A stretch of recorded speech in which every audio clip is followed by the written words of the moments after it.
2 વર્ષ પહેલા રૂપિયા કમાવાની ઘેલછામાં વાહન ચોરી કરતા આરોપીને ચોરીની મોટરસાયકલ સાથે ઝડપી પાડતી સુરત શહેર ક્રાઇમ બ્રાન્ચ। સુરત શહેર પોલીસ કમિશનર અધિક પોલીસ કમિશનર ક્રાઇમ નાઓએ સુરત શહેરમાં શરીર અને મિલકત સંબંધી ગુનાઓ બનતા અટકાવવા બનેલ ગુનાઓ શોધી કાઢવા કરેલ સૂચના અનુસંધાને નાયબ police commissioner crime police inspector crime branch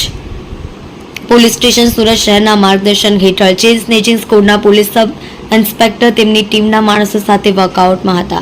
દરમિયાન મળેલ બાતમી હકીકતને આધારે કાપોદ્રા કારગિલ ચોક પાસે શિવનગરના ગેટ પાસેથી સત્યમ ઉર્ફે ભોલુ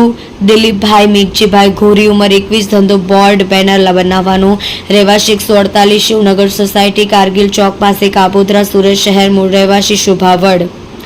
તાલુકો તળાજા જિલ્લો ભાવનગર નાની કાળા કલરની નંબર પ્લેટ વગરની સ્પ્લેન્ડર મોટરસાયકલ કિંમત ₹48,000 ના મત્તાના સાથે ઝડપી પાડી કાયદેસરની કાર્યવાહી કરવામાં આવેલ છે।